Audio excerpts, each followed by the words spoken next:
ముందుగా ఇక్కడికి విచ్చేసిన పెద్దలందరికీ, ఎందుకంటే దాదాపు ఇక్కడికి వచ్చిన వాళ్ళందరూ సాయికి కుటుంబ సభ్యులే కాబట్టి ఎవరి పేరు చెప్పకపోయినా అంతా ఒక కుటుంబం కాబట్టి ప్రతి ఒక్కరి పేరు చెప్పకపోయినా సాయిని మీ గుండెల్లో ఒక మనిషిగా ఉంచి, మీ గుండెల్లో సాయి లేడు అని ఎంత బాధ ఉన్నప్పటికీ కూడా సాయికి మా వంతుగా నివాళులు అర్పించాలని చెప్పి ఇక్కడికి విచ్చేసిన ప్రతి ఒక్కరికి పేరు పేరున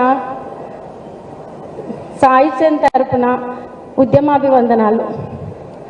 ముఖ్యంగా ఎటువంటి సాయి ఇన్సిడెంట్ తర్వాత ఆ రోజు నుంచి ఈ రోజు వరకు ఇక ముందు కూడా బీఆర్ఎస్ పార్టీలో కేసీఆర్ గారు కావచ్చు, హరీష్ అన్న కావచ్చు, నిరంజన్ రెడ్డి సార్ కావచ్చు, కేటీఆర్ అన్న కావచ్చు, అంటే రావుల చంద్రశేఖర్ ఒక్కరని చెప్పలేను, ప్రతి ఒక్కరు. ఎందుకంటే ఈ కాలంలో మనిషి ఉన్నప్పుడు ఉండే ప్రవర్తన, మనిషి పోయినాక ఉండే ప్రవర్తనకు చాలా తేడా ఉంటుంది.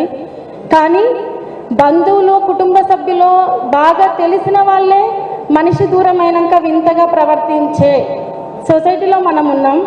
అయినా కూడా సాయిని ఇంత గుండెల్లో పెట్టుకొని సాయి మావోడు, సాయి మా మనిషి అని చెప్పేసి అనుక్షణం నాకు అండగా నిలబడి మేమున్నాం, సాయిని ఎలా తీర్చిదిద్దుకున్నామో నిన్ను కూడా అలాగే మేము కంటికి రెప్పలా, ఒక చెల్లెలా, ఒక బిడ్డలా కాపాడుకుంటామని చెప్పేసి నాకెంతో ధైర్యాన్ని ఇచ్చినటువంటి కేసీఆర్ సార్ గారికి, ప్రత్యేకంగా సొంత చెల్లిలా చూసుకుంటున్నటువంటి హరీష్ అన్న గారికి, సాయిది ఇలా కార్యక్రమం ఉంది ముందుండి నడిపించాలి అని చెప్పేసి అన్నిట్లో అన్ని రకాలుగా, అంటే ఆ రోజు నుంచి ఈ రోజు వరకు ఈ కార్యక్రమం వరకు కూడా హరీష్ అన్న కావచ్చు, దాదాపు అందరూ ప్రతి ఒక్కరు పేరు పేరున రాత్రి మొత్తం ఇక్కడే స్పెండ్ చేసి ఈ కార్యక్రమంలో ఇన్వాల్వ్ అయ్యి ఎర్రల సీనన్న కావచ్చు, చైర్మన్లు కావచ్చు, సంతోష్ రెడ్డి కావచ్చు,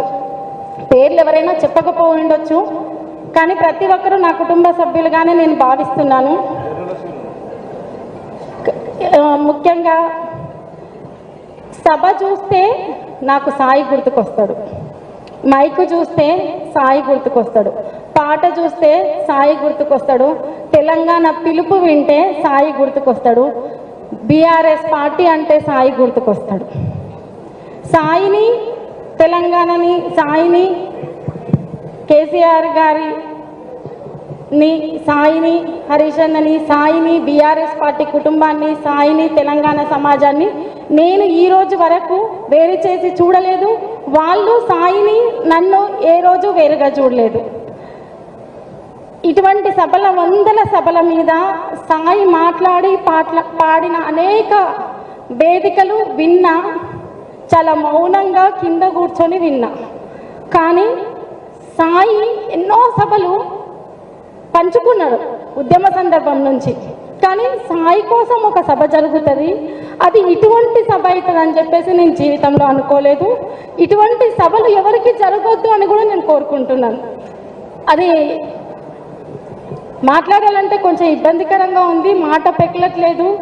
అయినా సరే కొన్ని విషయాలు, ఎందుకంటే ఆనాటి నుంచి ఈనాటి వరకు నాకు ఎంతో ధైర్యాన్ని ఇచ్చి ముందుకు నడిపిస్తున్నారు కాబట్టి కొన్ని విషయాలు పంచుకోవాలన్న దాంతో నేను మీతో పంచుకుంటున్నాను. సాయి గురించి చెప్పాలంటే సాయి నిజంగానే ఒక ఆయుధం, కానీ ఆ ఆయుధం పదునెక్కింది మాత్రం కేసీఆర్ గారు, హరీష్ అన్న వీళ్ళ వల్ల మాత్రమే సాయి ఆయుధం పదునెక్కింది. పదునెక్కి తెలంగాణ మొత్తం తిరిగింది, తెలంగాణలో ప్రతి గడపకు చేరింది, ప్రతి ఇంటికి చేరింది. ఇంకా సాయి ఎన్నో పుట్టినప్పటి నుంచి ఆయన ఎదుర్కొన్న అన్ని సమస్యలు ఒకటని చెప్పలేను. నాకు తెలిసి జీవితంలో సాయి చూడని కష్ట నష్టాలు ఏవీ లేవు, చాలా ఉన్నాయి. తను ఎక్కడి నుంచి అయితే వచ్చాడో, ఎంత కష్టపడి వచ్చాడో, ఏ వర్గాల ప్రజల నుంచి వచ్చారో, సమాజంలో ఎటువంటి సమానత్వం కావాలని కోరుకున్నాడో, కాబట్టి తను ఆ నినాదాన్ని తన పాట ఉన్నంత వరకు, తన ప్రాణం ఉన్నంత వరకు తీసుకెళ్లాలని, అతను ఏ రాజకీయ వేదిక ఉన్నా కూడా మళ్ళీ తను ఏ వర్గాల నుంచి వచ్చినా అదే అంబేద్కర్ వాదిగా ఆ నినాదాన్ని ముందుకు తీసుకెళ్లడంలో కూడా సాయి అత్యంత కీలకమైంది. అయితే ఈ సభ సందర్భంగా ఇంకొక చిన్న అంశం, సాయి తర్వాత నా పరిస్థితి నిజంగా ఒక యుద్ధం జరిగిన తర్వాత ఆ యుద్ధంలో గెలుపొంది లేదు రాజ్యం పొందిన వాళ్ళ గురించి అందరూ మాట్లాడుకుంటారు. కానీ ఆ యుద్ధంలో ఓడిపోయి క్షతగాత్రులైన వాళ్ళ గురించి, అట్లా క్షతగాత్రులయ్యి మోటివేట్ అయ్యి మళ్ళీ యుద్ధానికి సిద్ధపడే వాళ్ళ చరిత్రలు చాలా తక్కువ మంది మాట్లాడుకుంటారు. వాళ్ళు ఏదో ఒక రోజు అంత పోరాటం చేసి మళ్ళీ యుద్ధాన్ని జయిస్తారు. ఆ యుద్ధాన్ని జయించడానికి కొంతమంది వ్యక్తులు ముందుండి వాళ్ళని మోటివేట్ చేసి నడిపిస్తారు. అదే ఇప్పుడు బీఆర్ఎస్ పార్టీ నన్ను నడిపిస్తుంది. అదే కేసీఆర్ గారు, అదే హరీష్ అన్న. రేపు భవిష్యత్తు తెలంగాణకు కావచ్చు, పార్టీకి కావచ్చు, లేదు తెలంగాణకు కావచ్చు, రెండు కళ్ళల దిక్చూచిగా హరీష్ అన్న కావచ్చు, కేటీఆర్ అన్న కావచ్చు, ఇద్దరు ముందుండి నడిపిస్తున్నారు.